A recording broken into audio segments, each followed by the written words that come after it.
الرحیم، یہ ریڈیو قطر ہے۔ اب آپ محمود احمد سے خبریں سنیے۔ ابتدا میں پیش خدمت ہیں اہم خبروں کی سرخیاں۔ دوحہ میں طالبان اور افغانستان کی حکومت کے مذاکرات کاروں کے درمیان ملاقات ہوئی ہے، جس میں امن مذاکرات کو آگے بڑھانے پر اتفاق کیا گیا ہے۔ قطر کی جانب سے میڈیکل ایڈ کی ایک شپمنٹ بھارت کے دارالحکومت نئی دہلی پہنچ گئی ہے۔ وزارت صحت نے کہا ہے کہ ملک کے اندر کرونا وائرس کے مزید 590 مریض صحتیاب ہو گئے ہیں، جس کے بعد شفا پانے والے افراد کی مجموعی تعداد اب 2,05,750 ہو گئی ہے۔ اور اقوام متحدہ کے سیکریٹری جنرل نے اسرائیل اور فلسطینیوں سے فوری جنگ بندی کا مطالبہ کیا ہے۔ یہ تھی اہم خبروں کی سرخیاں، اور اب سے چند لمحوں بعد تفصیل سے خبریں نشر کی جائیں گی۔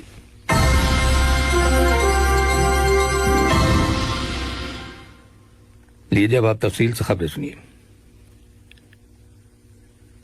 طالبان اور افغانستان کی حکومت کے مذاکرات کاروں کے درمیان کل دوحہ میں ملاقات ہوئی ہے، جس میں امن مذاکرات کو آگے بڑھانے پر اتفاق کیا گیا ہے۔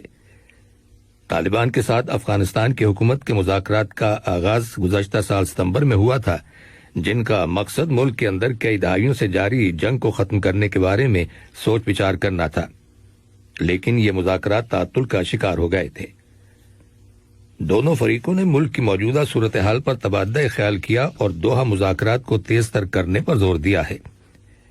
دوحہ میں طالبان کے پولیٹیکل آفس کے ترجمان نے کہا ہے کہ فریقین نے عید کی چھٹیوں کے بعد بات چیت جاری رکھنے پر اتفاق کیا ہے۔ قطر کی جانب سے میڈیکل ایڈ کی ایک شپمنٹ بھارت کے دارالحکومت نئی دہلی پہنچ گئی ہے۔ اس ایڈ کا مقصد بھارت کے اندر کرونا وائرس کی وبا پر قابو پانے کے لیے بھارتی حکومت کی کوششوں میں مدد فراہم کرنا ہے۔ اس میڈیکل سامان میں، جو قطری امیری ایئر فورس کے کارگو طیارے کے ذریعے پہنچایا گیا، مختلف ادویات، میڈیکل ڈیوائسز اور علاج معالجے کے لیے دیگر طبی سامان، جس میں زیادہ اہم 200 آکسیجن کنسنٹریٹرز اور 40 وینٹیلیٹرز شامل ہیں۔ دریں اثنا بھارت کے وزیر اعظم نریندر مودی نے ملک کے اندر کرونا وائرس کے تیزی سے پھیلنے پر گہری تشویش کا اظہار کیا ہے، کیونکہ بھارت میں سرکاری اعداد و شمار کے مطابق وائرس سے متاثرہ افراد کی تعداد 24 ملین سے تجاوز کر گئی ہے، جبکہ کل تیسرے روز بھی وائرس سے مرنے والوں کی تعداد 4,000 سے زیادہ تھی۔ وزارت صحت نے اعلان کیا ہے کہ ملک کے اندر کرونا وائرس کے 244 نئے کیسز رجسٹر کیے گئے ہیں، جن میں سے 151 کا تعلق یہاں پہلے سے مقیم لوگوں سے ہے، جبکہ 93 کیسز کا تعلق ان افراد سے ہے جو حال ہی میں بیرون ملک سے دوحہ واپس آئے ہیں۔ اسی دوران میں کرونا وائرس کے مزید 590 مریض صحتیاب ہو گئے ہیں، جس کے بعد شفا پانے والے افراد کی مجموعی تعداد اب 2,05,750 ہو گئی ہے۔ وزارت صحت نے کرونا وائرس کے 2 مریضوں کے انتقال کر جانے کی بھی تصدیق کی ہے۔ وزارت صحت نے کہا ہے کہ 12 سے 15 سال تک کی عمر کے بچوں کو بھی اب کرونا وائرس کی ویکسین فائزر بائیوٹیک لگوانے کی پیشکش کی جائے گی۔ عید الفطر کی چھٹیوں کے بعد قومی ویکسینیشن پروگرام کے تحت 30 سال سے زیادہ عمر کے لوگ بھی ویکسین لگوانے کے حقدار ہو جائیں گے۔ وزارت صحت کی رپورٹ کے مطابق کووڈ-19 قومی پروگرام کے تحت کرونا وائرس ویکسین کی مزید 32,000 سے زیادہ ڈوزز لوگوں کو لگائی جا چکی ہیں، اور یوں قطر میں اب تک لگائی جانے والی ویکسین ڈوزز کی تعداد 2 ملین کے قریب ہو گئی ہے۔ دریں اثنا وزارت داخلہ میں متعلقہ اتھارٹیز نے 322 افراد کو حراست میں لینے کے بعد انہیں پبلک پراسیکیوشن کے حوالے کر دیا ہے۔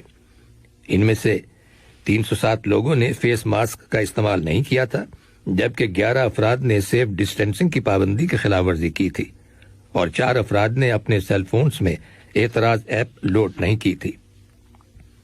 متعلقہ اتھارٹیز نے ایک مرتبہ پھر عوام کو یاد دہانی کرائی ہے کہ وہ وائرس کی روک تھام کی حکومتی کوششوں کو کامیاب بنانے میں تعاون کریں اور عید کی چھٹیوں کے دوران سوشل ڈسٹینسنگ یعنی سماجی فاصلے کو برقرار رکھیں۔ اس کے علاوہ گھر سے باہر جاتے وقت ماسک کا استعمال ضرور کریں اور غیر ضروری طور پر ایک جگہ جمع ہونے سے گریز کریں۔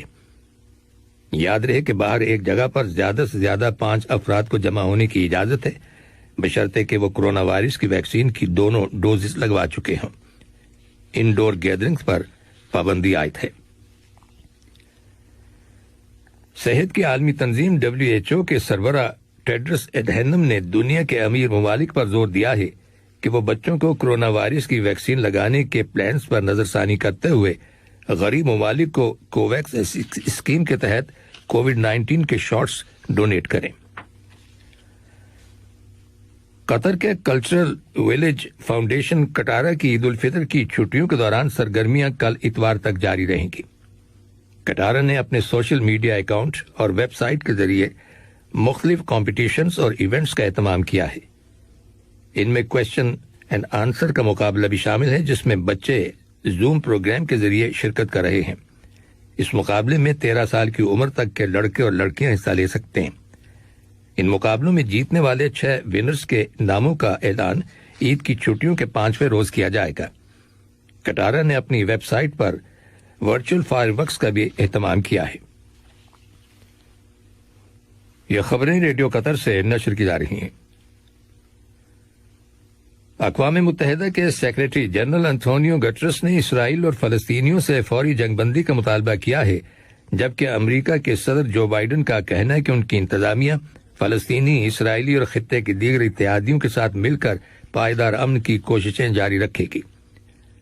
یہ بیانات ایسے وقت میں سامنے آئے ہیں جب کل جمعے کے روز غزہ میں حماس کی جانب سے اسرائیل پر راکٹ حملے، جبکہ غزہ پر اسرائیلی توپ خانے کی گولہ باری اور فضائی حملوں کا سلسلہ جاری رہا۔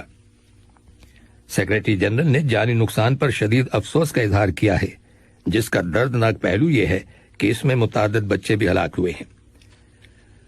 ادھر اسرائیل اور فلسطینیوں کے درمیان جاری لڑائی کے 5ویں روز اسرائیل کے غزہ پر حملوں میں شدت آ گئی ہے، اور دوسری جانب فلسطینی چھاپہ ماروں نے بھی اسرائیل کی سرزمین پر راکٹ برسانے کا سلسلہ جاری رکھا ہوا ہے۔ اسرائیلی حکومت کا کہنا ہے کہ اس کی فضائی اور زمینی فوج نے جمعے کو ہونے والے حملوں میں حصہ لیا ہے، تاہم ابھی تک وہ غزہ میں داخل نہیں ہوئی ہیں۔ لڑائی میں اب تک غزہ میں 126 فلسطینی اور اسرائیل میں 8 افراد ہلاک ہو گئے ہیں۔ ادھر لڑائی کے خاتمے کے لیے عالمی سطح پر کی جانے والی کوششوں میں ایک نئی ڈیولپمنٹ ہوئی ہے۔ مصر کی انٹیلیجنس کی رپورٹ کے مطابق مصر کے سیکیورٹی حکام نے غزہ میں حماس کے رہنماؤں اور تل ابیب میں اسرائیلی حکام کے ساتھ ملاقاتیں کی ہیں۔ بیروت سے آمدہ رپورٹس کے مطابق اسرائیل کے ساتھ ملنے والی لبنان کی سرحد پر اسرائیلی فوجیوں نے ایک لبنانی شہری کو گولی مار کر ہلاک کر دیا۔ بتایا گیا ہے کہ مذکورہ شخص نے دیگر افراد کے ساتھ مل کر فلسطینیوں کی حمایت میں احتجاج کرتے ہوئے سرحد پر سیکیورٹی باڑ کو عبور کرنے کی کوشش کی تھی۔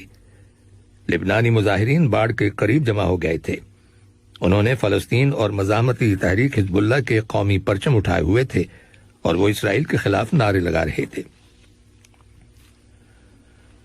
افغانستان کے دارالحکومت کابل کے نواحی علاقے شکر درہ میں ایک مسجد میں کیے گئے دھماکے میں کم از کم 12 افراد ہلاک اور متعدد دوسرے لوگ زخمی ہو جانے کی خبر ملی ہے۔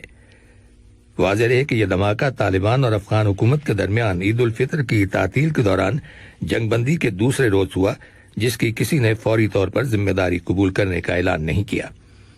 کابل پولیس کا کہنا ہے کہ دھماکہ خیز مواد پہلے ہی سے مسجد کے اندر رکھا ہوا تھا۔ پولیس نے تحقیقات کا آغاز کر دیا ہے۔ اور کینیا کی حکومت نے صومالیہ کے لیے اپنی تمام پروازیں کل سے بند کر دی ہیں۔ کینیا کی شہری ہوابازی کی اتھارٹی نے اس کی وجہ نہیں بتائی، تاہم اتنا کہا کہ صومالیہ سے کمرشل فلائٹس کی آمد و رفت کا سلسلہ 3 ماہ کے لیے سسپینڈ کر دیا گیا ہے۔ یاد رہے کہ دونوں ملکوں کے درمیان کئی ماہ تک جاری رہنے والی کشیدگی کے بعد حال ہی میں سفارتی تعلقات بحال ہوئے ہیں۔ آخر میں اہم خبروں کی سرخیاں ایک بار پھر سن لیجیے۔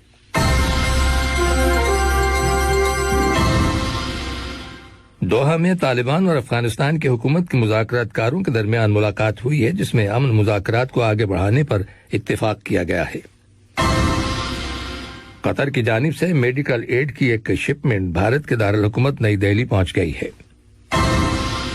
وزارت صحت نے کہا ہے کہ ملک کے اندر کرونا وائرس کے مزید 590 مریض صحت یاب ہو گئے ہیں، جس کے بعد شفا پانے والے افراد کی مجموعی تعداد اب 2,05,750 ہو گئی ہے۔ اور اقوام متحدہ کے سیکریٹری جنرل نے اسرائیل اور فلسطینیوں سے فوری جنگ بندی کا مطالبہ کیا ہے۔ ریڈیو قطر سے خبریں ختم ہوئیں۔ بسم اللہ الرحمن